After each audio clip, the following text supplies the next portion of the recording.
Bonjour, aujourd'hui nous allons parler d'un sujet qui marque l'actualité, le Yémen, avec ce spectacle affreux de ces corps décharnés, de ces enfants menacés de mort par la famine, après les milliers de morts du choléra, après la destruction de tout un pays par des bombardements surpuissants dont il nous faudra élucider les raisons. Pourquoi le massacre au Yémen? Après la guerre mondiale et jusqu'aux années 80, le monde était dans une sorte d'équilibre entre deux superpuissances, les États-Unis et ses alliés de l'OTAN, de l'impérialisme occidental, et le bloc des pays de l'Est autour de l'URSS. La puissance militaire et la puissance politique équilibrée entre les deux blocs permettaient une certaine liberté dans le jeu politique à travers la planète. C'est dans ce cadre-là qu'on peut se faufiler le mouvement des non-alignés. C'est dans ce contexte-là qu'on peut exister la victoire du peuple vietnamien contre la toute-puissance américaine ou la victoire du peuple algérien et de son mouvement de libération nationale. À partir des années 80, il y a un discrédit évident du bloc de l'Est qui finit par son effondrement entre l'effondrement du mur de Berlin en 89 et la disparition de l'URSS en 91. Du coup, l'impérialisme reste seul.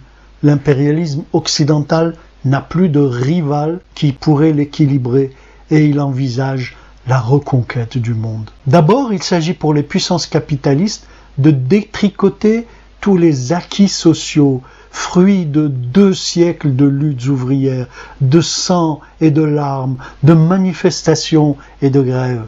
Le congé, la titularisation, la protection sociale, le droit à la retraite, tous ces acquis sont peu à peu retirés en fonction de ce rapport de force chancelant et afin de permettre des taux de profit beaucoup plus importants pour les capitalistes. Ensuite, il y a une volonté, un projet de reconquête des pays du tiers-monde, de recolonisation du monde, même si cela se fait dans une configuration nouvelle où les grandes puissances européennes sont relativisées et sont au second plan derrière les États-Unis, maîtres du monde.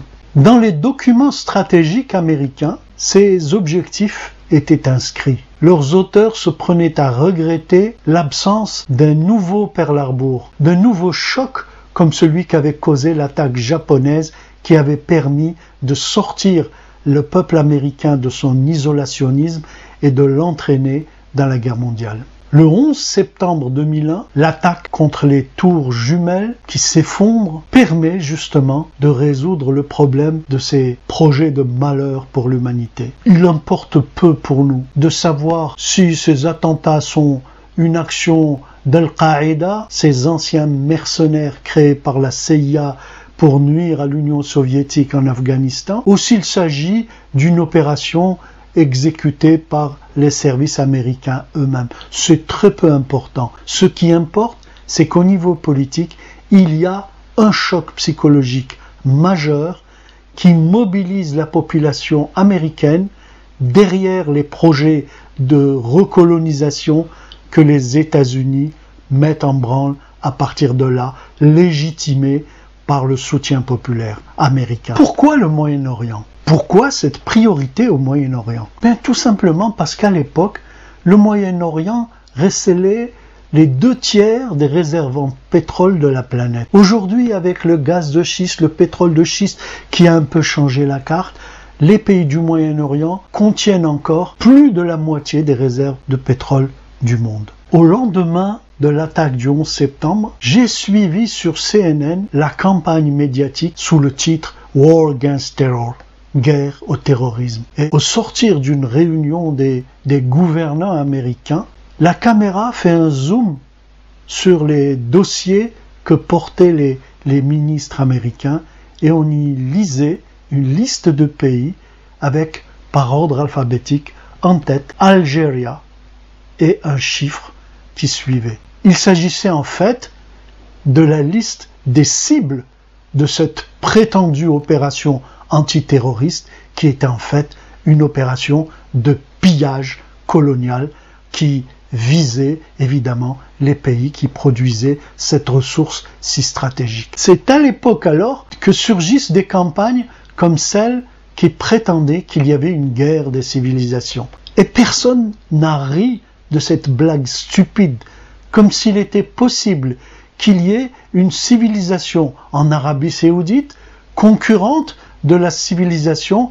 dirigée par les États-Unis, à l'ère de la mondialisation, à l'époque où tous les réseaux Internet convergent vers la Californie et les grands serveurs espionnés par la NSA, à l'époque où la Chine est l'atelier du monde et produit l'essentiel des produits industriels, des produits manufacturés qui se trouvent sur nos étals. C'est évidemment une idée ridicule, mais c'est une idée qui servait à préparer l'opinion à détruire les pays de la région du Moyen-Orient. Il s'agit de la même chose quand on parle et reparle de l'islam et de la religion islamique, parce qu'il s'agit de préparer les opinions occidentales à la détestation de ces pays qu'on envisage de détruire. Ils ont détruit l'Irak, ils ont détruit la Syrie, ils ont détruit la Libye, ils ont détruit le Yémen. Lorsque le peuple tunisien et le peuple égyptien se sont révoltés,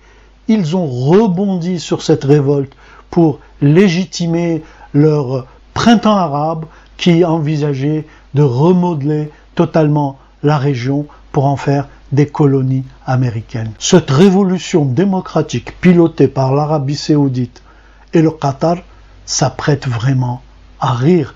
Ce sont les pays de la région les plus éloignés de la démocratie, contrairement à d'autres pays où existent des luttes démocratiques, où existent des acquis démocratiques partiels, quand bien même ils seraient loin de nos espérances. Il s'agissait en fait de la liquidation des restes des expériences nationalistes qui venaient des années 50 et du XXe siècle. Il s'agissait de mettre en place une situation néocoloniale à travers tous ces pays et éliminer tous les régimes qui aspiraient à un minimum d'indépendance, à une relative indépendance politique ou économique. Mais l'œuvre du printemps arabe n'est pas finie.